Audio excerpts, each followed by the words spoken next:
Hello friends, आज हम पढ़ेंगे Indian contract act 1872। Indian contract act 1872 जो दिया गया है, इसमें कॉन्ट्रैक्ट के बारे में पढ़ेंगे। कॉन्ट्रैक्ट क्या होता है? कॉन्ट्रैक्ट जो है हम डेली लाइफ में रोज़ करते हैं। हम कोई सामान ख़रीदने जाते हैं, वो भी कॉन्ट्रैक्ट है। हम कोई सर्विस लेते हैं या देते हैं, वो भी कॉन्ट्रैक्ट है। मान लो हम कहीं घूमने गए, हमने बस की टिकट खरीदी, ये भी कॉन्ट्रैक्ट है। हम कोई सामान लेने गए या हमने एक बिस्किट का पैकेट लिया, ये भी हमने एक कॉन्ट्रैक्ट किया। ठीक है, तो छोटी छोटी चीज़ें जो हमें नहीं पता कि वो हम कॉन्ट्रैक्ट करते हैं, सारी चीज़ें कॉन्ट्रैक्ट होती हैं। ठीक है, सो हम स्टार्ट करते हैं इंडियन कॉन्ट्रैक्ट एक्ट 1872।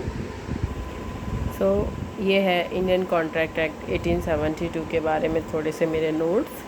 कॉन्ट्रैक्ट क्या होता है? Contract agreement which is enforceable by law.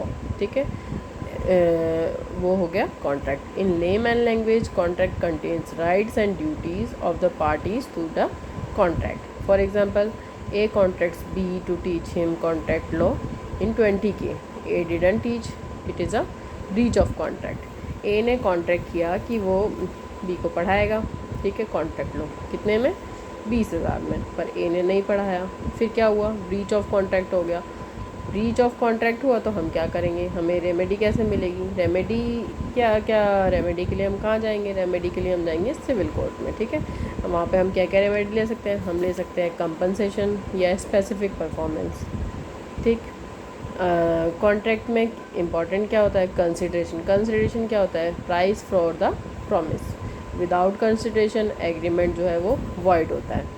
Indian contract act में क्या क्या होता है? प्रीएम्बल है। प्रीएम्बल क्या बोलता है? Defined and amend certain parts of law relating to contract. ये जो है वो एग्जॉस्टिव लॉ नहीं है, नॉट एग्जॉस्टिव। ठीक है, सब्सटेंटिव लॉ है।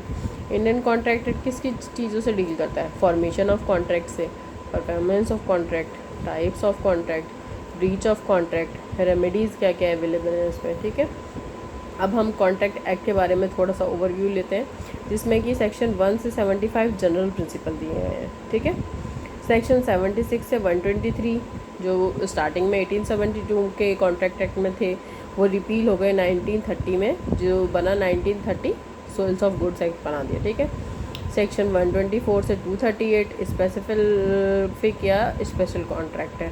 ठीक है, सेक्शन 239 से 266 रिपील हो गया, जो कि बना Indian partnership act 1932।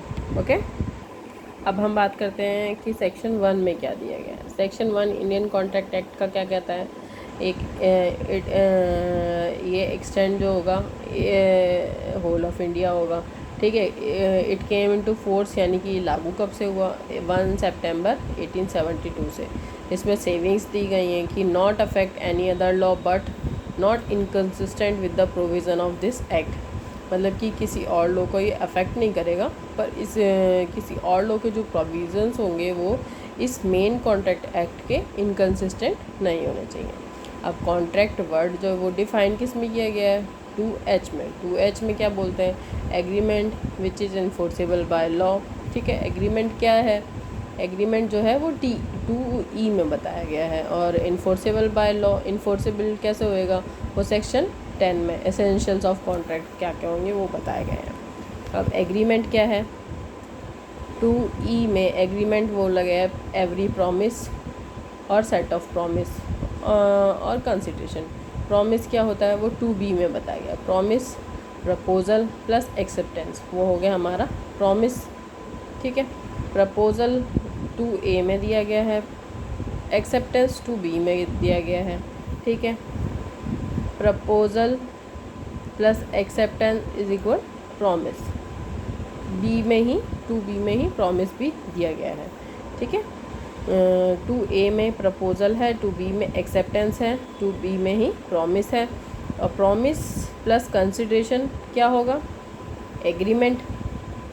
Okay, promiser और प्रॉमिसी जो है वो 2C में डिफाइन किया गया है। तो अब हमने क्या क्या पढ़ लिया? 2A प्रपोजल हो गया, 2B एक्सेप्टेंस और प्रॉमिस हो गया, 2C में प्रॉमिसर प्रॉमिसी। प्रॉमिसर कौन होता है? Who make promise, who make proposal. ठीक है, और promisee who accept the proposal. ठीक है। 2D में कंसिडरेशन डिफ़ाइन किया गया है और 2E में एग्रीमेंट। यहाँ ये ऐसे करके हमने 2A से 2E तक पढ़ लिया कि इसमें क्या क्या दिया हुआ है।